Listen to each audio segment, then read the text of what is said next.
ਸਤਿ ਸ਼੍ਰੀ ਅਕਾਲ। ਤੁਸੀਂ ਜੁੜੇ ਹੋਏ ਹੋ ਪੰਜਾਬੀ ਰੇਡੀਓ ਯੂਐਸਏ ਦੇ ਨਾਲ ਤੇ ਮੈਂ ਹਾਂ ਪ੍ਰਵੀਨ ਸ਼ਰਮਾ ਲੈ ਕੇ ਹਾਜ਼ਰ ਹਾਂ ਪ੍ਰੋਗਰਾਮ ਖਬਰ ਤੇ ਨਜ਼ਰ। ਇਸ ਵੇਲੇ ਪੰਜਾਬੀ ਰੇਡੀਓ ਯੂਐਸਏ ਦੇ ਫ੍ਰੈਜ਼ਨੋ ਸਟੂਡੀਓ ਤੇ ਪ੍ਰੋਗਰਾਮ ਲੈ ਕੇ ਹਾਜ਼ਰ ਹਾਂ।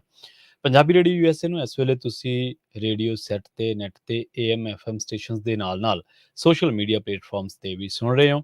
ਖਬਰਾਂ ਦੇ ਵੱਲ ਵਧਾਂਗੇ, ਕਈ ਅਹਿਮ ਖਬਰਾਂ ਬਾਰੇ ਤੁਹਾਨੂੰ ਦਿੰਦੇ ਚੱਲਾਂਗੇ ਖਾਸ ਜਾਣਕਾਰੀਆਂ, ਪਰ ਉਸ ਤੋਂ ਪਹਿਲਾਂ ਧੰਨਵਾਦ ਕਰਦੇ ਚੱਲੀਏ ਸਾਡੇ ਸਪਾਂਸਰ ਦਾ ਜਿਹੜੇ ਜ਼ਰੀਆ ਬਣਦੇ ਨੇ ਇਹਨਾਂ ਪ੍ਰੋਗਰਾਮਾਂ ਨੂੰ ਤੁਹਾਡੇ ਤੱਕ ਪਹੁੰਚਾਉਣ ਦਾ। ਖਾਲਸਾ ਇੰਸ਼ੋਰੈਂਸ ਏਜੰਸੀ ਵਾਲੇ ਪਿਛਲੇ ਕਈ ਦਹਾਕਿਆਂ ਤੋਂ ਇੰਸ਼ੋਰੈਂਸ ਦੇ ਵਿੱਚ ਸ਼ਾਨਦਾਰ ਸੇਵਾਵਾਂ ਦੇਣ ਦੇ ਲਈ ਜਾਣੇ ਜਾਂਦੇ ਨੇ। ਕਿਸੇ ਵੀ ਤਰ੍ਹਾਂ ਦੀ ਇੰਸ਼ੋਰੈਂਸ ਦੇ ਲਈ ਤੁਸੀਂ ਇਹਨਾਂ ਦੇ ਨਾਲ 408 272 2500 ਤੇ ਗੱਲ ਕਰ ਸਕਦੇ ਹੋ। ਟਰਕੀਆਨਾ ਇਮੀਗ੍ਰੇਸ਼ਨ ਲਾ ਫਰਮ ਵਾਲੇ ਜੇ ਟਰਕੀਆਨਾ ਇਮੀਗ੍ਰੇਸ਼ਨ ਬਾਬਤ ਤੁਹਾਡਾ ਕੋਈ ਸਵਾਲ ਹੈ, ਕੋਈ ਸਲਾਹ ਕਰਨੀ ਹੈ ਤਾਂ ਜੇ ਦੇ ਨਾਲ 415 909 0503 ਤੇ ਗੱਲ ਕੀਤੀ ਜਾ ਸਕਦੀ ਹੈ। Krishan Dhanota Yuba City, Baljinder Singh Nijjar Woodland, Paramjit Kaur Rangi Vacaville, Harnek Singh Pawla ਇੰਜੀਨ ਕੰਜ਼ੀਨੈਂਟਨ, ਜੱਸੀ ਗਿੱਲ ਪਲੰਬਿੰਗ ਵਾਲੇ, ਧਰਮ ਸਿੰਘ ਬੇਕਰਸਫੀਲਡ ਜੀਐਨ ਲਿਊ ਵਾਲੇ ਟਰੱਕ ਵਾਸ਼ ਕਰਦੇ ਨੇ, ਆਇਲ ਚੇਂਜ ਕਰਵਾ ਸਕਦੇ ਹੋ, ਏਅਰ ਬ੍ਰੇਕਾਂ ਦਾ ਕੰਮ ਤਸੱਲੀ ਬਖਸ਼ ਕਰਦੇ ਨੇ, ਨਵੇਂ ਪੁਰਾਣੇ ਟਾਇਰ ਵੀ ਇਹਨਾਂ ਤੋਂ ਲੈ ਸਕਦੇ ਹੋ। ਸੈਂਤਾ ਨੀਲਾ ਦੀ ਲੋਕੇਸ਼ਨ ਹੈ, ਨਿੰਮਾ ਸਹੂਤਾ ਦੇ ਨਾਲ ਗੱਲ ਕੀਤੀ ਜਾ ਸਕਦੀ ਹੈ। ਨੰਬਰ ਹੈ 209 277 0113। ਟਰੱਕਾਂ ਦੀ ਸਿਖਲਾਈ ਲੈਣ ਦੇ ਬਾਰੇ ਸੋਚ ਰਹੇ ਹੋ ਤਾਂ ਵੈਸਟ ਕੋਸਟ ਟਰੱਕ ਸਕੂਲ ਵਾਲਿਆਂ ਦੇ ਨਾਲ ਸੰਪਰਕ ਕੀਤਾ ਜਾ ਸਕਦਾ ਹੈ। ਅਜੀਤ ਅਟਵਾਲ ਦਾ ਨੰਬਰ ਹੈ 559 800 0590 ਤੇ ਜ਼ੈਂਡਰ ਗਰੁੱਪ ਵਾਲੇ ਕਿਸੇ ਵੀ ਤਰ੍ਹਾਂ ਦਾ ਘਰ ਖਰੀਦਣਾ ਜਾਂ ਘਰ ਵੇਚਣਾ ਜਾਂ ਲੈਣਾ ਚਾਹੁੰਦੇ ਤੁਸੀਂ ਹੋਮ ਲੋਨ ਤਾਂ ਇਹਨਾਂ ਦੇ ਨਾਲ 559 905 2575 ਤੇ ਗੱਲ ਕੀਤੀ ਜਾ ਸਕਦੀ ਹੈ। ਖਬਰਾਂ ਦੇ ਵੱਲ ਵਧਦੇ ਹਾਂ, ਸ਼ੁਰੂਆਤ ਕਰਦੇ ਹਾਂ ਦੀਪਕ ਟੀਨੂ ਦੀ ਫਰਾਰੀ ਤੋਂ, ਜਿਹੜਾ ਗੈਂਗਸਟਰ ਪੁਲਿਸ ਦੀ ਹਿਰਾਸਤ ਦੇ ਵਿੱਚੋਂ ਫਰਾਰ ਹੋਇਆ। ਸਿੱਧੂ ਮੂਸੇਵਾਲਾ ਕਤਲ ਮਾਮਲੇ ਦੇ ਨਾਲ ਇਹ ਗੈਂਗਸਟਰ ਜੁੜਿਆ ਹੋਇਆ। ਗੈਂਗਸਟਰ ਲਾਰੈਂਸ ਬਿਸ਼ਨੋਈ ਦੇ ਸ਼ਾਰਪ ਸ਼ੂਟਰ ਦੀਪਕ ਟੀਨੂ ਦੇ ਪੁਲਿਸ ਹਿਰਾਸਤ ਦੇ ਵਿੱਚੋਂ ਫਰਾਰ ਹੋਣ ਤੋਂ ਬਾਅਦ ਵੱਡਾ ਖੁਲਾਸਾ ਹੋਇਆ। ਪੁਲਿਸ ਦੀ ਲਾਪਰਵਾਹੀ ਕਰਕੇ ਹੀ ਗੈਂਗਸਟਰ ਦੀਪਕ ਟੀਨੂ ਫਰਾਰ ਹੋਇਆ। ਹੈਰਾਨੀ ਦੀ ਗੱਲ ਇਹ ਹੈ ਕਿ ਪੁਲਿਸ ਨੇ ਦੀਪਕ ਟੀਨੂ ਨੂੰ ਹੱਥ ਕੜੀ ਵੀ ਨਹੀਂ ਲਾਈ ਸੀ। ਇਸ ਦਾ ਫਾਇਦਾ ਚੁੱਕਦੇ ਹੋਏ ਟੀਨੂ ਫਰਾਰ ਹੋਇਆ। ਪਤਾ ਲੱਗਿਆ ਕਿ ਇਸ ਦੀ ਗਾਜ ਕਈ ਪੁਲਿਸ ਮੁਲਾਜ਼ਮਾਂ ਦੇ ਉੱਪਰ ਡਿੱਗ ਸਕਦੀ ਹੈ। ਹਾਸਲ ਜਾਣਕਾਰੀ ਦੇ ਮੁਤਾਬਕ ਸੀਏ ਇੰਚਾਰਜ ਗੈਂਗਸਟਰ ਟੀਨੂ ਨੂੰ ਆਪਣੀ ਨਿੱਜੀ ਗੱਡੀ ਦੇ ਵਿੱਚ ਕਪੂਰਥਲਾ ਤੋਂ ਮਾਨਸਾ ਲਿਆ ਰਿਹਾ ਸੀ। ਪੁਲਿਸ ਟੀਨੂ ਨੂੰ ਕਪੂਰਥਲਾ ਤੋਂ ਲੈ ਕੇ ਕਿਸੇ ਅਣਪਛਾਤੀ ਥਾਂ ਤੇ ਛਾਪੇਮਾਰੀ ਕਰਨ ਦੇ ਲਈ ਲਿਜਾ ਰਹੀ ਸੀ। ਇਸ ਦੌਰਾਨ ਪੁਲਿਸ ਨੇ ਦੀਪਕ ਟੀਨੂ ਨੂੰ ਹੱਥ ਕੜੀ ਵੀ ਨਹੀਂ ਲਾਈ ਸੀ। ਇਸ ਦਾ ਫਾਇਦਾ ਚੁੱਕਦੇ ਹੋਏ ਟੀਨੂ ਫਰਾਰ ਹੋਇਆ। ਦੱਸਿਆ ਜਾ ਰਿਹਾ ਹੈ ਕਿ ਸੀਆਈਏ ਮਾਨਸਾ ਦੀ ਹਿਰਾਸਤ ਦੇ ਵਿੱਚੋਂ ਟੀਨੂ ਫਰਾਰ ਹੋਇਆ। ਘਟਨਾ ਕਰੀਬ ਰਾਤ ਨੂੰ 11 ਵਜੇ ਵਾਪਰੀ ਦੱਸੀ ਜਾ ਰਹੀ ਹੈ। ਮੁਲਜ਼ਮਾਂ ਦੇ ਫਰਾਰ ਹੋਣ ਤੋਂ ਬਾਅਦ ਹਾਈ ਅਲਰਟ ਤੇ ਆਈ ਪੰਜਾਬ ਪੁਲਿਸ ਨੇ ਰਾਜਸਥਾਨ ਅਤੇ ਹਰਿਆਣਾ ਦੀਆਂ ਸਰਹੱਦਾਂ ਨੂੰ ਸੀਲ ਕਰ ਦਿੱਤਾ ਹੈ। ਉਧਰ ਦੀਪਕ ਟੀਨੂ ਦੇ ਫਰਾਰ ਹੋਣ ਤੋਂ ਬਾਅਦ ਲਾਰੈਂਸ ਨੇ ਸੋਸ਼ਲ ਮੀਡੀਆ ਪੋਸਟ ਪਾ ਕੇ ਪੰਜਾਬ ਤੇ ਹਰਿਆਣਾ ਪੁਲਿਸ ਨੂੰ ਧਮਕੀ ਦਿੱਤੀ ਹੈ ਕਿ ਉਹ ਕੋਈ ਵੀ ਨਜਾਇਜ਼ ਕੰਮ ਨਾ ਕਰਨ। ਦੀਪਕ ਟੀਨੂ ਪੰਜਾਬੀ ਗਾਇਕ ਸਿੱਧੂ ਮੂਸੇਵਾਲਾ ਦੇ ਕਤਲ ਦੀ ਸਾਜ਼ਿਸ਼ ਦੇ ਵਿੱਚ ਸ਼ਾਮਲ ਸੀ। ਇਸ ਦੇ ਲਈ ਇਹ ਮਾਮਲਾ ਹੋਰ ਵੀ ਨਾਜ਼ੁਕ ਬਣ ਜਾਂਦਾ ਹੈ ਕਿਉਂਕਿ ਮੂਸੇਵਾਲਾ ਦੇ ਸਮਰਥਕ ਅਤੇ ਉਸਦੇ ਮਾਪੇ ਪਹਿਲਾਂ ਹੀ ਪੁਲਸੀਆ ਕਾਰਵਾਈਆਂ ਤੇ ਸਵਾਲ ਖੜੇ ਕਰ ਰਹੇ ਨੇ। ਉਸ ਦੀ ਇਸ ਫਰਾਰੀ ਤੋਂ ਬਾਅਦ ਹੁਣ ਕੁਲਦੀਪ ਧਾਲੀਵਾਲ ਜਿਹੜੇ ਕਿ ਕੈਬਨਿਟ ਮੰਤਰੀ ਨੇ, ਉਹਨਾਂ ਨੇ ਵਿਵਾਦਤ ਬਿਆਨ ਦਿੱਤਾ ਹੈ। ਕੁਲਦੀਪ ਧਾਲੀਵਾਲ ਉਹੀ ਨੇ ਜਿਨ੍ਹਾਂ ਨੇ ਜ਼ਮੀਨਾਂ ਤੋਂ ਕਬਜ਼ੇ ਛੁਡਵਾਏ ਸਨ। ਇਹਨਾਂ ਨੇ ਕਿਹਾ ਕਿ ਛੋਟੀਆਂ-ਛੋਟੀਆਂ ਗੱਲਾਂ ਤਾਂ ਹੁੰਦੀਆਂ ਹੀ ਰਹਿੰਦੀਆਂ ਨੇ। ਇਹਨਾਂ ਦੇ ਬਿਆਨ ਦੇ ਉੱਤੇ ਪੱਤਰਕਾਰ ਅਤੇ ਲੋਕ ਹੈਰਾਨ ਨੇ। ਤਾਂ ਉਹਨਾਂ ਨੇ ਕਿਹਾ ਕਿ ਇਸ ਮਾਮਲੇ ਦੀ ਜਾਂਚ ਕਰਵਾਵਾਂਗੇ ਤਾਂ ਜੋ ਦੋਸ਼ੀ ਪੁਲਿਸ ਮੁਲਾਜ਼ਮ ਹੋਇਆ ਉਹਦੇ ਵਿਰੁੱਧ ਕਾਰਵਾਈ ਕਰਾਂਗੇ। ਉਸ ਤੋਂ ਬਾਅਦ ਹੁਣ ਆਪਾਂ ਲਗਾਤਾਰ ਇਹ 'ਤੇ ਚਰਚਾ ਕਰ ਰਹੇ ਹਾਂ ਕਿ ਜਦੋਂ ਤੋਂ ਟੀਨੂ ਫਰਾਰ ਹੋਇਆ ਉਸ ਤੋਂ ਬਾਅਦ ਪੰਜਾਬ ਪੁਲਿਸ ਦੀ ਆਲੋਚਨਾ ਕੀਤੀ ਜਾ ਰਹੀ ਹੈ। ਪਰ ਕੈਬਨਿਟ ਮੰਤਰੀ ਕੁਲਦੀਪ ਸਿੰਘ ਧਾਲੀਵਾਲ ਨੇ ਕਿਹਾ ਹੈ ਕਿ ਫਿਕਰ ਨਾ ਕਰੋ, ਛੋਟੀਆਂ-ਛੋਟੀਆਂ ਗੱਲਾਂ ਹੁੰਦੀਆਂ ਹੀ ਰਹਿੰਦੀਆਂ ਨੇ। ਤਾਂ ਉਸ ਤੋਂ ਬਾਅਦ ਹੁਣ ਉਹ ਵੀ ਆਲੋਚਕਾਂ ਦੇ ਰਡਾਰ ਤੇ ਆ ਗਏ ਨੇ। ਲੰਘੇ ਦਿਨੀ ਅਮਲੋਹ ਦੇ ਵਿਧਾਇਕ ਗੁਰਿੰਦਰ ਸਿੰਘ ਗੈਰੀ ਵੜਿੰਗ ਤੇ ਪਨਗਰੇਨ ਦੇ ਇੰਸਪੈਕਟਰ ਦੇ ਵਿਚਾਲੇ ਤਕਰਾਰ ਹੋਈ ਸੀ। ਇਸੇ ਮਾਮਲੇ ਨੂੰ ਲੈ ਕੇ ਪਨਗਰੇਨ ਦੇ ਅਧਿਕਾਰੀਆਂ ਵੱਲੋਂ ਫਤਿਹਗੜ੍ਹ ਸਾਹਿਬ ਜ਼ਿਲ੍ਹੇ ਦੇ ਡੀਐਫਐਸਸੀ ਨੂੰ ਮੰਗ ਪੱਤਰ ਦਿੱਤਾ ਗਿਆ। ਉਹਨਾਂ ਨੇ ਕਿਹਾ ਹੈ ਕਿ ਜੇਕਰ ਇਨਸਾਫ ਨਾ ਮਿਲਿਆ ਤਾਂ ਪੰਜਾਬ ਭਰ ਦੇ ਵਿੱਚ ਖਰੀਦ ਬੰਦ ਕਰਨ ਦਾ ਐਲਾਨ ਕਰ ਦਿਆਂਗੇ। ਫਿਲਹਾਲ ਜ਼ਿਲ੍ਹਾ ਫਤਿਹਗੜ੍ਹ ਸਾਹਿਬ ਦੇ ਵਿੱਚ ਹੜਤਾਲ ਕਰਕੇ ਪਨਗਰੇਨ ਨੇ ਖਰੀਦ ਬੰਦ ਕੀਤੀ ਹੋਈ ਹੈ ਕਿਉਂਕਿ ਇਹਦੇ ਅਧਿਕਾਰੀ ਕਹਿ ਚੁੱਕੇ ਨੇ। ਫਤਿਹਗੜ੍ਹ ਸਾਹਿਬ ਦੇ ਡੀਐਫਐਸਸੀ ਨੂੰ ਮੰਗ ਪੱਤਰ ਦੇਣ ਆਏ ਖਮਾਣੋ ਵਿਖੇ ਤੈਨਾਤ food supply inspector Gurmeet Singh ਨੇ ਦੱਸਿਆ ਕਿ ਉਹ ਖਰੀਦ ਸੰਬੰਧੀ ਰਾਏਪੁਰ ਮਾਜਰੀ ਮੰਡੀ ਦੇ ਵਿੱਚ ਮੌਜੂਦ ਸੀ ਤਾਂ ਉਹਨਾਂ ਦੇ ਨਾਲ ਹਲਕਾ ਵਿਧਾਇਕ ਰੁਪਿੰਦਰ ਸਿੰਘ ਹੈਪੀ ਵੀ ਸਨ। ਇਸੇ ਦੌਰਾਨ ਦੂਜੇ ਹਲਕੇ ਅਮਲੋਹ ਤੋਂ ਵਿਧਾਇਕ ਗੁਰਿੰਦਰ ਸਿੰਘ ਗੈਰੀ ਵੜਿੰਗ ਮੰਡੀ ਦੇ ਵਿੱਚ ਆਏ ਅਤੇ ਕਹਿਣ ਲੱਗੇ ਕਿ ਮੇਰੀ ਮਰਜ਼ੀ ਤੋਂ ਬਿਨਾਂ ਇੱਥੇ ਖਰੀਦ ਕਿਵੇਂ ਸ਼ੁਰੂ ਹੋ ਗਈ। ਇਸੇ ਦੌਰਾਨ ਵਿਧਾਇਕ ਵੜਿੰਗ ਨੇ ਉਹਨਾਂ ਦੇ ਨਾਲ ਬਦਸਲੂਕੀ ਕੀਤੀ, ਬਦਲੀ ਕਰਾਉਣ ਦੀਆਂ ਧਮਕੀਆਂ ਦਿੱਤੀਆਂ। ਇਸੇ ਵਿਰੋਧ ਦੇ ਵਿੱਚ ਖਰੀਦ ਬੰਦ ਕੀਤੀ ਗਈ ਹੈ। ਉਹਨਾਂ ਨੇ ਕਿਹਾ ਕਿ ਅਸੀਂ ਥਾਣੇ ਦੇ ਵਿੱਚ ਵੀ ਇਹਨਾਂ ਦੇ ਖਿਲਾਫ ਸ਼ਿਕਾਇਤ ਕਰਾਂਗੇ। ਫਤਿਹਗੜ੍ਹ ਸਾਹਿਬ ਜ਼ਿਲ੍ਹਾ ਦੇ ਪਨਗਰੇਨ ਦੇ ਇੰਸਪੈਕਟਰ ਯੂਨੀਅਨ ਦੇ ਪ੍ਰਧਾਨ ਨੇ ਕਿਹਾ ਕਿ ਗੈਰੀ ਵੜਿੰਗ ਵੱਲੋਂ ਸਰਕਾਰੀ ਕੰਮ ਰੋਕੇ ਜਾਣ ਤੇ ਉਹਦੇ ਖਿਲਾਫ ਕਾਰਵਾਈ ਹੋਣੀ ਚਾਹੀਦੀ ਹੈ। ਉਹਨਾਂ ਨੇ ਕਿਹਾ ਕਿ ਫਤਿਹਗੜ੍ਹ ਸਾਹਿਬ ਦੀ ਪਨਗਰੇਨ ਨੇ ਖਰੀਦ ਬੰਦ ਕਰ ਦਿੱਤੀ ਹੈ। ਉਸ ਤੋਂ ਬਾਅਦ ਹੁਣ ਸੋਸ਼ਲ ਮੀਡੀਆ ਤੇ ਲਗਾਤਾਰ ਗੈਰੀ ਵੜਿੰਗ ਦੀਆਂ ਚਰਚਾਵਾਂ ਨੇ। ਗੈਰੀ ਵੜਿੰਗ ਦਾ ਇਸ ਮਾਮਲੇ ਤੇ ਕੀ ਕਹਿਣਾ, ਇਹ ਵਰਸ਼ਨ ਤਾਂ ਉਹਨਾਂ ਦਾ ਨਹੀਂ ਆਇਆ, ਪਰ ਫਿਲਹਾਲ ਜਿਸ ਤਰੀਕੇ ਨਾਲ ਵਿਧਾਇਕਾਂ ਦੇ ਸਿਰ ਸੱਤਾ ਦਾ ਨਸ਼ਾ ਚੜ੍ਹ ਕੇ ਬੋਲ ਰਿਹਾ, ਇਹ ਬਿਲਕੁਲ ਗਲਤ ਆ। ਜੇਕਰ ਇਸ ਇੰਸਪੈਕਟਰ ਨੇ ਕੋਈ ਗਲਤ ਬਦਕਲਾਮੀ ਕੀਤੀ ਹੈ ਜਾਂ ਕੋਈ ਇਹੋ ਜਿਹੀ ਗੱਲ ਗਲਤ ਕੀਤੀ ਹੈ, ਤਾਂ ਉਹਦੇ ਤੇ ਵਿਭਾਗੀ ਕਾਰਵਾਈ ਹੋਣੀ ਚਾਹੀਦੀ ਸੀ। ਪਰ ਗੈਰੀ ਵੜਿੰਗ ਦਾ ਕੀ ਕਹਿਣਾ, ਇਸ ਮਸਲੇ ਤੇ ਉਹਨਾਂ ਦੀ ਟਿੱਪਣੀ ਦੀ ਉਡੀਕ ਹੈ। ਪਰ ਅਜਿਹਾ ਕਰਨਾ ਕਿਸੇ ਵੀ ਤਰੀਕੇ ਨਾਲ ਕਿਸੇ ਅਧਿਕਾਰੀ ਨੂੰ ਬਦਲੀਆਂ ਦੀਆਂ ਧਮਕੀਆਂ ਦੇਣੀਆਂ ਜਾਂ ਇਹ ਕਹਿਣਾ ਕਿ ਮੇਰੇ ਤੋਂ ਬਿਨਾਂ ਇਹ ਗੱਲ ਕਿਵੇਂ ਹੋਊਗੀ, ਤਾਂ ਉਹ ਬਹੁਤ ਗਲਤ ਗੱਲ ਹੈ। ਉਧਰ ਦੂਜੇ ਪਾਸੇ ਟ੍ਰੇਨਿੰਗ ਅਫਸਰ ਸੰਘਰਸ਼ ਕਮੇਟੀ ਪੰਜਾਬ ਦੀ ਮੀਟਿੰਗ ਹੋਈ ਹੈ ਅਤੇ ਇਸ ਦੇ ਵਿੱਚ ਆਈਟੀਆਈ ਦੇ ਇੰਸਟ੍ਰਕਟਰਾਂ ਦੀਆਂ ਤਰੱਕੀਆਂ ਦੇ ਮੁੱਦੇ ਬਾਰੇ ਚਰਚਾ ਕੀਤੀ ਗਈ ਅਤੇ ਅਧਿਕਾਰੀਆਂ ਦੇ ਇੰਸਟ੍ਰਕਟਰਾਂ ਪ੍ਰਤੀ ਵਤੀਰੇ ਦੀ ਨਿਖੇਧੀ ਵੀ ਕੀਤੀ ਗਈ। ਇਸ ਸੰਬੰਧੀ ਗੁਰਚਰਨ ਸਿੰਘ ਗਿੱਲ, ਜਿਹੜੇ ਕਿ ਕਮੇਟੀ ਦੇ ਜਨਰਲ ਸਕੱਤਰ ਨੇ ਟ੍ਰੇਨਿੰਗ ਅਫਸਰ ਸੰਘਰਸ਼ ਕਮੇਟੀ ਦੇ, ਉਹਨਾਂ ਨੇ ਕਿਹਾ ਕਿ ਇੰਸਟ੍ਰਕਟਰਾਂ ਦਾ ਵਫਦ ਆਪਣੀਆਂ ਜਾਇਜ਼ ਮੰਗਾਂ ਮਨਵਾਉਣ ਦੇ ਲਈ ਕਈ ਵਾਰ ਵਿਭਾਗ ਦੇ ਉੱਚ ਅਧਿਕਾਰੀਆਂ ਦੇ ਨਾਲ ਮੀਟਿੰਗ ਕਰ ਚੁੱਕਿਆ ਹੈ, ਪਰ ਅਫਸੋਸ ਹੈ ਕਿ ਅਧਿਕਾਰੀਆਂ ਵੱਲੋਂ ਲਾਰੇ ਲੱਪਿਆਂ ਤੋਂ ਇਲਾਵਾ ਕੁਝ ਨਹੀਂ ਕੀਤਾ ਗਿਆ। ਉਹਨਾਂ ਦੱਸਿਆ ਕਿ ਕੁਝ ਦਿਨ ਪਹਿਲਾਂ ਚੰਡੀਗੜ੍ਹ ਦੇ ਵਿੱਚ ਦਿੱਤੇ ਗਏ ਧਰਨੇ ਦੇ ਦੌਰਾਨ ਡਾਇਰੈਕਟਰ ਵੱਲੋਂ ਮੀਟਿੰਗ ਦਾ ਸਮਾਂ ਦਿੱਤਾ ਗਿਆ ਸੀ, ਜਿਸ ਦੇ ਚੱਲਦਿਆਂ 4 ਅਕਤੂਬਰ ਦੀ ਮੀਟਿੰਗ ਨਿਸ਼ਚਿਤ ਹੋਈ ਹੈ ਅਤੇ ਸੰਘਰਸ਼ ਕਮੇਟੀ ਦਾ ਵਫਦ ਡਾਇਰੈਕਟਰ ਨੂੰ ਮਿਲੇਗਾ। ਉਹਨਾਂ ਮੰਗ ਕੀਤੀ ਹੈ ਕਿ ਇਸ ਵਾਰ ਦੀ ਮੀਟਿੰਗ ਦੇ ਵਿੱਚ ਇੰਸਟ੍ਰਕਟਰਾਂ ਦੀਆਂ ਤਰੱਕੀਆਂ ਦਾ ਮਸਲਾ ਹੱਲ ਕਰਕੇ ਉਹਨਾਂ ਨੂੰ ਦੀਵਾਲੀ ਦਾ ਤੋਹਫਾ ਦਿੱਤਾ ਜਾਵੇ। ਗੱਲ ਕਰਦੇ ਹਾਂ ਅੰਮ੍ਰਿਤਪਾਲ ਸਿੰਘ ਦੀ। ਅੰਮ੍ਰਿਤਪਾਲ ਸਿੰਘ ਦੇ ਜਦੋਂ ਤੋਂ ਦਸਤਾਰਬੰਦੀ ਹੋਈ ਹੈ, ਉਸ ਤੋਂ ਬਾਅਦ ਪੰਜਾਬ ਦੇ ਜਿਹੜੇ ਸਿਆਸਤਦਾਨ ਨੇ ਉਹ ਤਰ੍ਹਾਂ-ਤਰ੍ਹਾਂ ਦੇ ਬਿਆਨ ਦੇ ਰਹੇ ਨੇ। ਪੰਜਾਬ ਦੇ ਸਾਬਕਾ ਮੁੱਖ ਮੰਤਰੀ ਕੈਪਟਨ ਅਮਰਿੰਦਰ ਸਿੰਘ ਨੇ ਕਿਹਾ ਹੈ ਕਿ ਪੰਜਾਬ ਦੇ ਵਿੱਚ ਵਿਗੜ ਰਹੇ ਹਾਲਾਤਾਂ ਪਿੱਛੇ ਪਾਕਿਸਤਾਨ ਦਾ ਹੱਥ ਹੈ। ਉਹਨਾਂ ਨੇ ਕਿਹਾ ਕਿ ਪਾਕਿਸਤਾਨ ਨੇ ਹੀ ਅੰਮ੍ਰਿਤਪਾਲ ਸਿੰਘ ਨੂੰ ਭੇਜਿਆ ਹੈ। ਉਹਨਾਂ ਨੇ ਵੀ ਕਿਹਾ ਕਿ ਪਾਕਿਸਤਾਨ ਵੱਲੋਂ ਡਰੋਨਾਂ ਦੇ ਰਾਹੀਂ ਪੰਜਾਬ ਦੇ ਵਿੱਚ ਭਾਰੀ ਮਾਤਰਾ ਦੇ ਵਿੱਚ ਹਥਿਆਰ ਅਤੇ ਨਸ਼ੀਲੇ ਪਦਾਰਥ ਭੇਜੇ ਜਾ ਰਹੇ ਨੇ, ਜਿਨ੍ਹਾਂ ਨੂੰ ਰੋਕਿਆ ਜਾਣਾ ਚਾਹੀਦਾ ਹੈ। ਉਹਨਾਂ ਦੋਸ਼ ਲਾਇਆ ਕਿ ਪੰਜਾਬ ਸਰਕਾਰ ਇਸ ਨੂੰ ਰੋਕਣ ਦੇ ਵਿੱਚ ਫੇਲ ਸਾਬਤ ਹੋਈ ਹੈ। ਇਹ 9 ਸਾਲ ਮੁੱਖ ਮੰਤਰੀ ਰਹੇ ਨੇ, 5 ਸਾਲ ਪਹਿਲਾਂ, 4.5 ਸਾਲ ਬਾਅਦ ਦੇ ਵਿੱਚ ਇਹਨਾਂ ਨੇ ਪਾਕਿਸਤਾਨ ਦਾ ਰਟਿਆ ਰਟਾਇਆ ਇੱਕ ਰਾਸ਼ਟਰਵਾਦੀ ਬਿਆਨ ਨਹੀਂ ਛੱਡਿਆ। ਕੈਪਟਨ ਅਮਰਿੰਦਰ ਸਿੰਘ ਲੰਘੇ ਦਿਨੀ ਇਹ ਵੀ ਕਹਿ ਚੁੱਕਿਆ ਕਿ ਗੈਂਗਸਟਰਾਂ ਨੂੰ ਗੋਲੀ ਮਾਰ ਦੇਣੀ ਚਾਹੀਦੀ ਹੈ। ਪਰ ਕੈਪਟਨ ਅਮਰਿੰਦਰ ਸਿੰਘ ਆਪ ਦੱਸਣ ਕਿ ਇਹਨਾਂ ਨੇ ਲੰਘੇ 5 ਸਾਲ, 4.5 ਸਾਲ ਜਿਹੜਾ ਇਹਨਾਂ ਨੇ ਰਾਜ ਕੀਤਾ, ਉਹਦੇ ਵਿੱਚ ਨੌਜਵਾਨਾਂ ਲਈ ਕੀ ਪਾਲਿਸੀ ਲਿਆਂਦੀ। ਝੂਠ ਮਾਰ ਕੇ ਗੁਟਕਾ ਸਾਹਿਬ ਦੀ ਸਹੁੰ ਖਾ ਕੇ ਸੱਤਾ ਤਾਂ ਹਥਿਆ ਲਈ, ਪਰ ਨੌਜਵਾਨਾਂ ਲਈ ਕੱਖ ਨਹੀਂ ਕੀਤਾ। 50 ਲੱਖ ਨੌਕਰੀਆਂ, ਘਰ ਘਰ ਨੌਕਰੀਆਂ, ਸਮਾਰਟਫੋਨ, ਪਤਾ ਨਹੀਂ ਕਿੱਡੇ ਕਿੱਡੇ ਦਾਅਵੇ ਕੀਤੇ ਗਏ ਸਨ। ਪਰ ਹੁਣ ਹਰ ਗੱਲ ਦੇ ਵਿੱਚ ਇਹਨਾਂ ਨੇ ਪਾਕਿਸਤਾਨ ਦਾ ਰਟਾ ਰਟਾਇਆ ਜਿਹੜਾ ਉਹ ਇੱਕ ਬਿਆਨ ਦੇਣਾ ਹੁੰਦਾ ਹੈ। ਤੇ ਪਾਕਿਸਤਾਨ ਦੇ ਜਿਹੜੇ ਲੋਕ ਨੇ ਉਹ ਆ ਕੇ ਸਰਕਾਰੀ ਰਿਹਾਇਸ਼ਾਂ 'ਚ ਰਹਿੰਦੇ ਰਹੇ, ਡੀਜੀਪੀ ਤੱਕ ਦੀਆਂ ਬਦਲੀਆਂ ਰੁਕਵਾਉਂਦੇ ਤੇ ਕਰਵਾਉਂਦੇ ਰਹੇ, ਪੰਜਾਬ ਪੁਲਿਸ ਦੇ ਕੰਮਾਂ ਦੇ ਵਿੱਚ ਸਿੱਧੀ ਦਖਲਅੰਦਾਜ਼ੀ ਕਰਦੇ ਰਹੇ। ਉਹਨਾਂ ਨੂੰ ਫਿਰ ਕੈਪਟਨ ਸਾਹਿਬ ਸੀਤਾਫਲ ਤੇ ਚੀਕੂ ਵੀ ਖਵਾਉਂਦੇ ਰਹੇ, ਪਰ ਉਦੋਂ ਨਹੀਂ ਪਤਾ ਲੱਗਿਆ ਕਿ ਪਾਕਿਸਤਾਨ ਕੀ ਕਰ ਰਿਹਾ ਜਾਂ ਕੀ ਨਹੀਂ ਕਰ ਰਿਹਾ। ਗੁਟਕਾ ਸਾਹਿਬ ਦੀ ਸਹੁੰ ਖਾ ਕੇ ਕਿਹਾ ਸੀ ਇਹਨਾਂ ਨੇ ਕਿ ਮੈਂ ਬੇਅਦਬੀਆਂ ਦਾ ਇਨਸਾਫ ਲੈ ਕੇ ਦਿਆਂਗਾ। ਅਖੀਰ ਦੇ ਵਿੱਚ ਜਦੋਂ ਕੱਖ ਨਾ ਕੀਤਾ ਤੇ ਕਾਂਗਰਸ ਨੇ ਕੁਰਸੀ ਤੋਂ ਵਗਾ ਕੇ ਪਰਾਂ ਮਾਰਿਆ।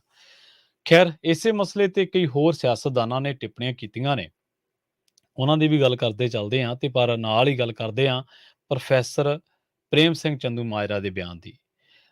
ਸ੍ਰੀ ਅਨੰਦਪੁਰ ਸਾਹਿਬ ਦੇ ਵਿੱਚ ਉਹ ਗੱਲਬਾਤ ਕਰ ਰਹੇ ਸਨ, ਸਾਬਕਾ ਮੈਂਬਰ ਪਾਰਲੀਮੈਂਟ ਨੇ। ਉਹ ਗੱਲਬਾਤ ਕਰਦਿਆਂ ਉਹਨਾਂ ਨੇ ਕਿਹਾ ਕਿ ਆਜ਼ਾਦ ਭਾਰਤ ਦੇ ਵਿੱਚ ਸਿੱਖਾਂ ਦੇ ਨਾਲ ਹਮੇਸ਼ਾ ਵਿਤਕਰਾ ਹੁੰਦਾ ਆ। ਉਹਨਾਂ ਨੂੰ ਆਪਣੇ ਹੀ ਮੁਲਕ ਦੇ ਵਿੱਚ ਬੇਗਾਨਗੀ ਦਾ ਅਹਿਸਾਸ ਕਰਵਾਇਆ ਜਾਂਦਾ ਰਿਹਾ। ਉਹਨਾਂ ਨੇ ਕਿਹਾ ਕਿ ਜਦੋਂ ਸੂਬਿਆਂ ਦੀ ਵੰਡ ਭਾਸ਼ਾ ਦੇ ਆਧਾਰ ਤੇ ਹੋਈ ਸੀ, ਤਾਂ ਕੇਵਲ ਪੰਜਾਬ ਦੀ ਹੀ ਵੰਡ ਭਾਸ਼ਾ ਦੇ ਆਧਾਰ ਤੇ ਕਿਉਂ ਨਹੀਂ ਕੀਤੀ ਗਈ। ਉਹਨਾਂ ਨੇ ਇਹ ਵੀ ਕਿਹਾ ਕਿ ਪਾਣੀਆਂ ਦੀ ਵੰਡ ਵੀਰ ਪੀਰੀਆਂ ਲਾ ਦੇ ਵਿਰੋਧ ਦੇ ਵਿੱਚ ਕੀਤੀ ਗਈ ਸੀ, ਜੋ ਪੰਜਾਬੀਆਂ ਦੇ ਨਾਲ ਸਰਾਸਰ ਵੱਡਾ ਧੱਕਾ ਹੈ। ਉਹਨਾਂ ਨੇ ਕਿਹਾ ਕਿ ਹੁਣ ਹਰਿਆਣਾ ਗੁਰਦੁਆਰਾ ਪ੍ਰਬੰਧਕ ਕਮੇਟੀ ਬਣਾ ਕੇ ਸਿੱਖਾਂ ਨੂੰ ਅਕਾਲ ਤਖ਼ਤ ਸਾਹਿਬ ਤੋਂ ਤੋੜਨ ਦੀ ਇੱਕ ਚਾਲ ਹੈ।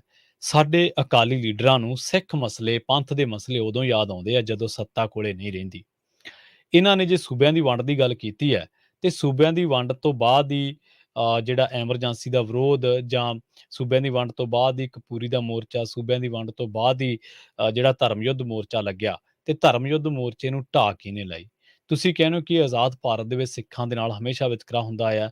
ਜਿੰਨੇ ਵਾਰੀ ਤੁਸੀਂ ਮੈਂਬਰ ਪਾਰਲੀਮੈਂਟ ਬਣੇ ਹੋ, ਕਿੰਨੇ ਵਾਰੀ ਇਹ ਮਸਲੇ ਸਿੱਖਾਂ ਦੇ ਉੱਤੇ ਚੁੱਕੇ ਆ। ਪੰਜਾਬ ਦੇ ਵਿੱਚ ਜਦੋਂ ਸੁਮੇਧ ਸੈਣੀ ਨੂੰ ਡੀਜੀਪੀ ਲਾਇਆ ਗਿਆ ਸੀ, ਜਦੋਂ ਉਮਰਾ ਨੰਗਲ ਵਰਗੇ ਜਦੋਂ ਅ, ਉਮਰਾ ਨੰਗਲ ਦੇ ਨਾਲ-ਨਾਲ ਕਈ ਹੋਰ ਜਿਹੜੇ ਅਫਸਰ ਸੀਗੇ, ਮਿਸਾਲ ਦੇ ਤੌਰ ਤੇ ਅਜੀਤ ਸੰਧੂ ਜਾਂ ਹੋਰ ਜਿੰਨੇ ਵੀ ਵਿਵਾਦਤ ਅਫਸਰ ਸੀਗੇ, ਖਾਸ ਕਰਕੇ ਇਜ਼ਹਾਰ ਆਲਮ ਵਰਗੇ ਜਿਨ੍ਹਾਂ ਨੂੰ ਅਕਾਲੀ ਦਲ ਦੇ ਵਿੱਚ ਅਹੁਦੇ ਵੀ ਦਿੱਤੇ ਗਏ। ਉਦੋਂ ਪ੍ਰੇਮ ਸਿੰਘ ਚੰਦੂਮਾਜਰਾ ਨੂੰ ਮਸਲੇ ਪੰਜਾਬ ਦੇ ਕਿਉਂ ਨਹੀਂ ਯਾਦ ਆਏ? ਉਦੋਂ ਕਿਉਂ ਨਹੀਂ ਪੰਥ ਦੀ ਗੱਲ ਕੀਤੀ? ਤੇ ਉਹ ਕਹਿੰਦੇ ਕਿ ਜਿਹੜੀਆਂ ਹੁਣ ਵੀ ਸਿੱਖਾਂ ਨੂੰ ਆਪਸ ਦੇ ਵਿੱਚ ਲੜਾਉਣ ਦੇ ਲਈ, ਸਿੱਖਾਂ ਦੇ ਵਿੱਚ ਪਾੜ ਪਾਉਣ ਦੇ ਲਈ ਹਰਿਆਣਾ ਦੀ ਵੱਖਰੀ ਗੁਰਦੁਆਰਾ ਪ੍ਰਬੰਧਕ ਕਮੇਟੀ ਦਾ ਮਸਲਾ ਚੁੱਕਿਆ ਗਿਆ। ਠੀਕ ਹੈ, ਤੁਸੀਂ ਤੁਹਾਡੇ ਐਂਗਲ ਤੋਂ ਹੀ ਗੱਲ ਕਰ ਲੈਣਾ ਤੇ ਇਸ ਕਮੇਟੀ ਦੇ ਮੁੱਢ ਕਿਹਨੇ ਬੰਨ੍ਹੇ? ਹਰਿਆਣਾ ਕਮੇਟੀ ਦੇ ਮੁੱਢ ਕਿਹਨੇ ਬੰਨ੍ਹੇ? ਕਿਹਨੇ ਪੰਜਾਬ ਦੇ ਵਿੱਚ ਜਾਲੀ ਪੁਲਿਸ ਮੁਕਾਬਲੇ, ਜਾਲੀ ਫੇਕ ਐਨਕਾਊਂਟਰਸ ਤੋਂ ਪਾਸਾ ਵੱਟਿਆ? ਕਿਹਦੇ ਰਾਜ ਦੇ ਵਿੱਚ ਬੇਅਦਬੀਆਂ ਹੋਈਆਂ? ਕਿਹਨੇ ਪਾਣੀ ਲੁਟਾਇਆ? ਕਿਹਨੇ ਐਸਵਾਈਐਲ ਦੇ ਬਦਲੇ 1 ਕਰੋੜ ਰੁਪਈਆ ਲਿਆ? ਕਿਹਨੇ ਨਹਿਰ ਕਢਵਾਈ? ਕਿਹਨੇ ਜ਼ਮੀਨ ਨੋਟੀਫਾਈ ਕੀਤੀ? ਇਹ ਸਾਰੀਆਂ ਗੱਲਾਂ ਚੰਦੂਮਾਜਰਾ ਸਾਹਿਬ ਲੋਕ ਤੁਹਾਨੂੰ ਪੁੱਛਣਾ ਚਾਹੁੰਦੇ ਨੇ, ਲੋਕਾਂ ਨੂੰ ਦੱਸਿਓ ਜ਼ਰੂਰ। ਗੱਲ ਕਰਦੇ ਹਾਂ ਪੰਜਾਬ ਸਰਕਾਰ ਦੀ ਤੇ ਗੱਲ ਭਰੋਸਗੀ ਦੇ ਮਤੇ ਦੀ ਗੱਲ ਕਰਦੇ ਹਾਂ। ਪੰਜਾਬ ਵਿਧਾਨ ਸਭਾ ਦੇ ਵਿੱਚ ਸਰਕਾਰ ਵੱਲੋਂ ਲਿਆਂਦੇ ਗਏ ਭਰੋਸਗੀ ਮਤੇ ਤੇ ਭਖਵੀਂ ਬਹਿਸ ਹੋ ਸਕਦੀ ਹੈ। ਵਿਧਾਨ ਸਭਾ ਦੇ ਇਸ ਵਿਸ਼ੇਸ਼ ਸੈਸ਼ਨ ਦੇ ਪਹਿਲੇ ਦਿਨ ਮੁੱਖ ਮੰਤਰੀ ਨੇ ਭਰੋਸੇ ਦਾ ਵੋਟ ਹਾਸਲ ਕਰਨ ਦੇ ਲਈ ਮਤਾ ਪੇਸ਼ ਕੀਤਾ ਸੀ। ਸਦਨ ਦੇ ਵਿੱਚ ਹੰਗਾਮਾ ਹੋਇਆ ਸੀ ਤੇ ਇਸ ਕਰਕੇ ਸਪੀਕਰ ਕੁਲਤਾਰ ਸਿੰਘ ਸੰਧਵਾਂ ਨੇ ਵਿਰੋਧੀ ਧਿਰ ਦੇ ਮੈਂਬਰਾਂ ਨੂੰ ਸਦਨ ਦੇ ਵਿੱਚੋਂ ਬਾਹਰ ਕੱਢ ਦਿੱਤਾ ਸੀ। ਇਸ ਦੇ ਲਈ ਹਾਕਮ ਧਿਰ ਦੇ ਮੈਂਬਰਾਂ ਨੇ ਪਹਿਲੇ ਦਿਨ ਬਹਿਸ ਜਾਰੀ ਰੱਖਣ ਦੇ ਥਾਂ ਤੇ ਕਾਂਗਰਸ ਦੇ ਵਿਧਾਇਕਾਂ ਦੀ ਮੌਜੂਦਗੀ ਦੇ ਵਿੱਚ ਇਸ ਮਤੇ ਤੇ ਬਹਿਸ ਕਰਨ ਦੀ ਦਲੀਲ ਦਿੱਤੀ ਸੀ। ਮਤਾ ਪੇਸ਼ ਕਰਨ ਲੱਗਿਆ ਮੁੱਖ ਮੰਤਰੀ ਨੇ ਵੀ ਆਪਰੇਸ਼ਨ ਲੋਟਸ ਦੇ ਬਹਾਨੇ ਭਾਜਪਾ ਤੇ ਕਾਂਗਰਸ ਤੇ ਨਿਸ਼ਾਨਾ ਸਾਧਿਆ ਸੀ। ਵਿਰੋਧੀ ਧਿਰਾਂ ਖਾਸ ਕਰਕੇ ਕਾਂਗਰਸ ਵੱਲੋਂ ਵਿਧਾਨ ਸਭਾ ਦੀਆਂ ਲੰਘੀਆਂ ਦੋ ਬੈਠਕਾਂ ਦੌਰਾਨ ਫੌਜਾ ਸਿੰਘ ਸਰਾਰੀ ਦੇ ਮੁੱਦੇ ਤੇ ਹੰਗਾਮਾ ਕੀਤਾ ਜਾ ਰਿਹਾ ਹੈ ਅਤੇ ਕਾਂਗਰਸ ਵੱਲੋਂ ਵੀ ਸ਼ਾਇਦ ਅੱਜ ਵੀ ਸਰਕਾਰ ਨੂੰ ਇਸ ਮੁੱਦੇ ਤੇ ਘੇਰਿਆ ਜਾ ਸਕਦਾ ਹੈ। ਵਿਰੋਧੀ ਧਿਰ ਦਾ ਕਹਿਣਾ ਹੈ ਕਿ ਵਿਧਾਨ ਸਭਾ ਦੀ ਨਿਯਮਾਵਲੀ ਦੇ ਵਿੱਚ ਭਰੋਸੇ ਦਾ ਵੋਟ ਹਾਸਲ ਕਰਨ ਦੀ ਕੋਈ ਵਿਵਸਥਾ ਹੀ ਨਹੀਂ ਹੈ। ਇਸ ਮਤੇ ਨੂੰ ਗੈਰ ਵਿਧਾਨਕ ਕਰਾਰ ਦਿੰਦਿਆਂ ਕਾਂਗਰਸ, ਭਾਜਪਾ ਤੇ ਸ਼੍ਰੋਮਣੀ ਅਕਾਲੀ ਦਲ ਵੱਲੋਂ ਇਸ ਦਾ ਵਿਰੋਧ ਕੀਤਾ ਜਾ ਰਿਹਾ ਹੈ। ਸਦਨ ਦੇ ਵਿੱਚ ਕਾਂਗਰਸ ਦੇ ਪ੍ਰਦਰਸ਼ਨ ਤੋਂ ਅਕਾਲੀ ਦਲ ਨੇ ਹੁਣ ਤੱਕ ਦੂਰੀ ਬਣਾਈ ਹੋਈ ਹੈ। ਸਰਕਾਰ ਦੇ ਮਤੇ ਤੇ ਮੰਤਰੀ ਸਰਾਰੀ ਦੇ ਮੁੱਦੇ ਤੇ ਅਕਾਲੀ ਦਲ ਕੀ ਰੁਖ ਅਖਤਿਆਰ ਕਰਦਾ ਹੈ, ਇਹ ਵੀ ਬੁਝਾਰਤ ਬਣਿਆ ਹੋਇਆ ਹੈ। ਸਰਕਾਰ ਵੱਲੋਂ ਸੈਸ਼ਨ ਤੋਂ ਪਹਿਲਾਂ ਤਿਆਰ ਕੀਤੇ ਗਏ ਪ੍ਰਸਤਾਵ ਦੇ ਮੁਤਾਬਕ ਇਸ ਸੈਸ਼ਨ ਦੇ ਦੌਰਾਨ ਜੀਐਸਟੀ, ਬਿਜਲੀ ਅਤੇ ਝੋਨੇ ਦੀ ਪਰਾਲੀ ਦੇ ਮੁੱਦਿਆਂ ਤੇ ਚਰਚਾ ਕਰਨ ਦੀ ਗੱਲ ਕਹੀ ਗਈ ਸੀ। ਪੰਜਾਬ ਵਿਧਾਨ ਸਭਾ ਦੇ ਵਿਸ਼ੇਸ਼ ਸੈਸ਼ਨ ਨੂੰ ਲੈ ਕੇ ਪਿਛਲੇ ਦਿਨਾਂ ਦੇ ਦੌਰਾਨ ਸੂਬੇ ਦੇ ਰਾਜਪਾਲ ਅਤੇ ਸਰਕਾਰ ਦੇ ਦਰਮਿਆਨ ਖਿੱਚੋਤਾਣ ਵੀ ਚੱਲਦੀ ਰਹੀ ਹੈ ਅਤੇ ਰਾਜਪਾਲ ਨੇ 22 ਸਤੰਬਰ ਨੂੰ ਹੋਣ ਵਾਲਾ ਸੈਸ਼ਨ ਇੱਕ ਦਿਨ ਪਹਿਲਾਂ ਹੀ 21 ਸਤੰਬਰ ਨੂੰ ਰੱਦ ਕਰ ਦਿੱਤਾ ਸੀ। ਕਈ ਮੁੱਦਿਆਂ ਤੇ ਬਹਿਸ ਦੀ ਮੰਗ ਕਰ ਰਹੀ ਹੈ ਕਾਂਗਰਸ। ਵਿਰੋਧੀ ਧਿਰ ਦੇ ਨੇਤਾ ਪ੍ਰਤਾਪ ਸਿੰਘ ਬਾਜਵਾ ਵੱਲੋਂ ਸੂਬੇ ਦੇ ਵਿੱਚ ਸਤਲੁਜ ਯਮੁਨਾ ਲਿੰਕ ਨਹਿਰ, ਬੇਅਦਬੀ, ਕਾਨੂੰਨ ਵਿਵਸਥਾ, ਔਰਤਾਂ ਨੂੰ 1000 ਰੁਪਏ ਮਹੀਨੇ ਦੀ ਗਰੰਟੀ, ਬੇਰੁਜ਼ਗਾਰੀ, ਕੌਮੀ ਸੁਰੱਖਿਆ, ਗੈਰ ਕਾਨੂੰਨੀ ਮਾਈਨਿੰਗ, ਕੌਮੀ ਗ੍ਰੀਨ ਟ੍ਰਿਬਿਊਨਲ ਵੱਲੋਂ 2180 ਕਰੋੜ ਰੁਪਏ ਦਾ ਜੁਰਮਾਨਾ, ਕਿਸਾਨਾਂ ਵੱਲੋਂ ਕੀਤੀਆਂ ਜਾ ਰਹੀਆਂ ਖੁਦਕੁਸ਼ੀਆਂ, ਭ੍ਰਿਸ਼ਟਾਚਾਰ, ਮੂੰਗੀ ਦਾ ਸਮਰਥਨ ਮੁੱਲ ਅਤੇ ਲੰਪੀ ਸਕਿਨ ਦੇ ਜਿਹੜੇ ਮਸਲੇ ਨੇ ਉਹਨਾਂ ਤੇ ਬਹਿਸ ਕਰਾਉਣ ਦੀ ਮੰਗ ਕੀਤੀ ਜਾ ਰਹੀ ਹੈ। ਗੱਲ ਕਰਦੇ ਹਾਂ ਅੰਕਿਤਾ ਕਤਲ ਕੇਸ ਦੀ। ਅੰਕਿਤਾ ਭੰਡਾਰੀ ਕਤਲ ਕੇਸ ਦੀ ਸੀਬੀਆਈ ਜਾਂਚ ਕਰਵਾਉਣ ਦੀ ਮੰਗ ਸੰਬੰਧੀ ਉੱਤਰਾਖੰਡ ਕ੍ਰਾਂਤੀ ਦਲ ਵੱਲੋਂ ਦਿੱਤੇ ਗਏ ਸੂਬਾ ਬੰਦ ਦੇ ਸੱਦੇ ਨੂੰ ਰਲਵਾਂ ਮਿਲਵਾਂ ਹੁੰਗਾਰਾ ਮਿਲਿਆ। ਮੁੱਖ ਬਾਜ਼ਾਰ ਦੇ ਵਿੱਚ ਕਈ ਦੁਕਾਨਾਂ ਬੰਦ ਰਹੀਆਂ ਜਦਕਿ ਕੁਝ ਦੁਕਾਨਾਂ ਆਮ ਵਾਂਗ ਕਾਰੋਬਾਰ ਦੇ ਲਈ ਖੁੱਲ੍ਹੀਆਂ ਰਹੀਆਂ। ਕਈ ਔਰਤਾਂ ਨੇ ਕਿਹਾ ਹੈ ਕਿ ਇਹ ਸਿਆਸੀ ਲੜਾਈ ਨਹੀਂ ਹੈ, ਇਹ ਸਾਡੀਆਂ ਧੀਆਂ ਦੀ ਸੁਰੱਖਿਆ ਯਕੀਨੀ ਬਣਾਉਣ ਦੀ ਲੜਾਈ ਹੈ। ਇਸ ਕਰਕੇ ਸਾਰਿਆਂ ਨੂੰ ਇਸ ਬੰਦ ਦਾ ਸਮਰਥਨ ਕਰਨਾ ਚਾਹੀਦਾ ਹੈ। ਕਈ ਦੁਕਾਨਾਂ ਬੰਦ ਰਹੀਆਂ, ਖਾਸ ਕਰਕੇ ਗ੍ਰਹਿ ਜ਼ਿਲ੍ਹਾ ਪੌੜੀ ਪੂਰੀ ਤਰ੍ਹਾਂ ਦੇ ਨਾਲ ਬੰਦ ਰਿਹਾ। ਕੋਟਦੁਆਰ, ਸ੍ਰੀਨਗਰ ਦੇ ਬਾਜ਼ਾਰਾਂ ਦੇ ਵਿੱਚ ਵੀ ਸੁੰਨ ਪਸਰੀ ਰਹੀ। ਸਰਹੱਦੀ ਜ਼ਿਲ੍ਹੇ ਚਮੋਲੀ ਦੇ ਵਿੱਚ ਟੈਕਸੀਆਂ ਪੂਰੀ ਤਰ੍ਹਾਂ ਬੰਦ ਰਹੀਆਂ। ਸਿਰਫ ਰੋਡਵੇਜ਼ ਦੀਆਂ ਬੱਸਾਂ ਤੇ ਸ਼ਰਧਾਲੂਆਂ ਨੂੰ ਬਦਰੀਨਾਥ ਅਤੇ ਕੇਦਾਰਨਾਥ ਲਿਜਾਣ ਵਾਲੀਆਂ ਬੱਸਾਂ ਜਿਹੜੀਆਂ ਨੇ ਉਹੀ ਚੱਲਦੀਆਂ ਵੇਖੀਆਂ ਗਈਆਂ। ਇੱਥੇ ਦੱਸਦੇ ਚੱਲੀਏ ਕਿ ਪੌੜੀ ਜ਼ਿਲ੍ਹੇ ਦੇ ਯਮਕੇਸ਼ਵਰ ਬਲਾਕ ਦੇ ਇੱਕ ਰਿਜ਼ੋਰਟ ਦੀ ਰਿਸੈਪਸ਼ਨਿਸਟ ਅੰਕਿਤਾ ਭੰਡਾਰੀ ਦੀ ਰਿਜ਼ੋਰਟ ਮਾਲਕ ਅਤੇ ਉਸਦੇ ਦੋ ਸਾਥੀਆਂ ਵੱਲੋਂ ਕਥਿਤ ਤੌਰ ਤੇ ਕਤਲ ਕੀਤਾ ਗਿਆ, ਇਹ ਦੋਸ਼ ਲੱਗੇ ਨੇ। ਵੱਖਰੇ ਰਾਜ ਦੇ ਲਈ ਅੰਦੋਲਨ ਦੀ ਅਗਵਾਈ ਕਰਨ ਦੇ ਵਾਲੇ ਉੱਤਰਾਖੰਡ ਕ੍ਰਾਂਤੀ ਦੇ ਕੇਂਦਰੀ ਪ੍ਰਧਾਨ ਕਾਸ਼ੀ ਸਿੰਘ ਐਰੀ ਨੇ ਕਿਹਾ ਕਿ ਜਿਸ ਤਰੀਕੇ ਦੇ ਨਾਲ ਇਸ ਮਾਮਲੇ ਦੀ ਜਾਂਚ ਕੀਤੀ ਜਾ ਰਹੀ ਹੈ ਉਸ ਤੋਂ ਪਤਾ ਲੱਗਦਾ ਹੈ ਕਿ ਪੁਲਿਸ ਪ੍ਰਭਾਵਸ਼ਾਲੀ ਲੋਕਾਂ ਨੂੰ ਬਚਾਉਣ ਦੇ ਲਈ ਦਬਾਅ ਦੇ ਹੇਠ ਹੈ। ਇਸ ਦੌਰਾਨ ਪ੍ਰਦਰਸ਼ਨਕਾਰੀਆਂ ਨੇ ਕਿਹਾ ਕਿ ਸੱਚਾਈ ਸਾਹਮਣੇ ਲਿਆਉਣ ਦੇ ਲਈ ਸੀਬੀਆਈ ਜਾਂਚ ਜ਼ਰੂਰੀ ਹੈ। ਗੱਲ ਕਰਦੇ ਹਾਂ ਸੋਸ਼ਲ ਮੀਡੀਆ ਦੀ। ਅਜੋਕੇ ਸਮੇਂ ਦੇ ਵਿੱਚ ਹਰ ਕੋਈ ਸੋਸ਼ਲ ਮੀਡੀਆ ਉੱਤੇ ਸਰਗਰਮ ਰਹਿਣਾ ਚਾਹੁੰਦਾ ਹੈ, ਪਰ ਕੁਝ ਲੋਕਾਂ ਨੂੰ ਇਸ ਤੋਂ ਨਫ਼ਰਤ ਹੁੰਦੀ ਹੈ। ਉਹ ਨਹੀਂ ਚਾਹੁੰਦੇ ਕਿ ਉਹਨਾਂ ਦੇ ਪਰਿਵਾਰਕ ਮੈਂਬਰ ਸੋਸ਼ਲ ਮੀਡੀਆ ਤੇ ਆਉਣ ਜਾਂ ਕੋਈ ਆਪਣੀਆਂ ਰੀਲ, ਪੋਸਟ, ਤਸਵੀਰਾਂ ਅਪਲੋਡ ਕਰਨ। ਅਜਿਹੇ ਹੀ ਇੱਕ ਮਾਮਲਾ ਉੱਤਰ ਪ੍ਰਦੇਸ਼ ਦੇ ਗਾਜ਼ੀਆਬਾਦ ਤੋਂ ਸਾਹਮਣੇ ਆਇਆ, ਜਿੱਥੇ ਇੱਕ ਵਿਅਕਤੀ ਦੀ ਪਤਨੀ ਇੰਸਟਾਗ੍ਰਾਮ ਤੇ ਰੀਲ ਪਾਉਂਦੀ ਸੀ, ਜਿਸ ਦਾ ਉਸਦੇ ਪਤੀ ਨੇ ਕਤਲ ਕਰ ਦਿੱਤਾ। ਪਤੀ ਦਾ ਕਹਿਣਾ ਹੈ ਕਿ ਉਸਦੀ ਪਤਨੀ ਘਰ ਦਾ ਕੰਮ ਕਰੇ, ਬੱਚਿਆਂ ਦੀ ਦੇਖਭਾਲ ਕਰੇ, ਇਸ ਤੋਂ ਇਲਾਵਾ ਉਸ ਨੂੰ ਕੁਝ ਹੋਰ ਕਰਨ ਦੀ ਜ਼ਰੂਰਤ ਨਹੀਂ ਹੈ। ਇੰਨਾ ਹੀ ਨਹੀਂ, ਪਤੀ ਨੇ ਆਪਣੀ ਪਤਨੀ ਨੂੰ ਇਕੱਲੇ ਘਰੋਂ ਬਾਹਰ ਜਾਣ ਤੇ ਵੀ ਮਨਾ ਕੀਤਾ ਹੋਇਆ ਸੀ, ਪਰ ਉਸ ਦੀ ਪਤਨੀ ਨਹੀਂ ਮੰਨੀ। ਇਹੀ ਕਾਰਨ ਹੈ ਕਿ ਪਤੀ ਨੇ ਆਪਣੀ ਪਤਨੀ ਅਤੇ ਬੇਟੀ ਦਾ ਕਤਲ ਕਰ ਦਿੱਤਾ ਗਿਆ। ਇਹ ਮਾਮਲਾ ਗਾਜ਼ੀਆਬਾਦ ਦੇ ਪਿੰਡ ਸਦੀਕ ਨਗਰ ਦਾ ਹੈ। ਮੁਲਜ਼ਮ ਪਤੀ ਨੇ ਆਪਣੀ ਪਤਨੀ ਰੇਖਾ ਅਤੇ ਬੇਟੀ ਤਾਸ਼ੂ ਦਾ ਗਲਾ ਕੱਟ ਕੇ ਕਤਲ ਕੀਤਾ ਹੈ।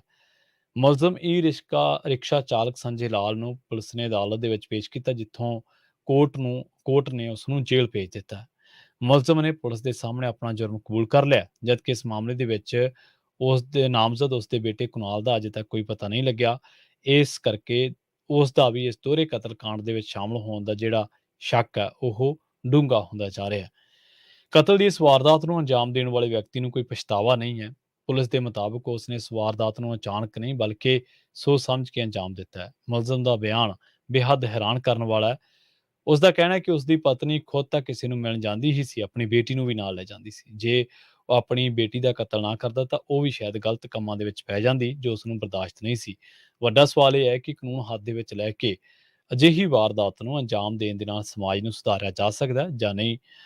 ਇੱਕ ਪਾਸੇ ਆਪਾਂ ਸਾਰਿਆਂ ਨੂੰ ਬਰਾਬਰ ਅਧਿਕਾਰਾਂ ਦੀ ਗੱਲ ਕਰਦੇ ਹਾਂ, ਪਰ ਦੂਜੇ ਪਾਸੇ ਆਪਾਂ ਇਹ ਵੀ ਦੇਖਦੇ ਹਾਂ ਕਿ ਔਰਤਾਂ ਦੇ ਨਾਲ-ਨਾਲ ਕਈ ਮਰਦ ਵੀ, ਦੇਖੋ, ਜਿਹੜੇ ਸੋਸ਼ਲ ਮੀਡੀਆ ਚਲਾਉਂਦੇ ਨੇ ਲੋਕ, ਉਹ ਵਰਤੋਂ-ਕੁਵਰਤੋਂ ਕਰਦੇ ਰਹਿੰਦੇ ਨੇ, ਵਰਤੋਂ-ਦੁਰਵਰਤੋਂ ਕਰਦੇ ਰਹਿੰਦੇ ਨੇ। ਇਹਦੇ ਨਾਲ ਜੈਂਡਰ ਦਾ ਕੋਈ ਤਾਲੁਕਾਤ ਨਹੀਂ ਹੈ। ਜੇ ਆਪਾਂ ਕਹੀਏ ਬੰਦੇ ਕੁਵਰਤੋਂ ਜ਼ਿਆਦਾ ਕਰਦੇ ਨੇ ਜਾਂ ਬੀਬੀਆਂ ਜ਼ਿਆਦਾ ਕਰਦੀਆਂ ਨੇ, ਮੁੰਡੇ ਕਰਦੇ ਨੇ ਜਾਂ ਕੁੜੀਆਂ ਕਰਦੀਆਂ ਨੇ, ਇਸ ਤਰ੍ਹਾਂ ਨਹੀਂ ਹੈ।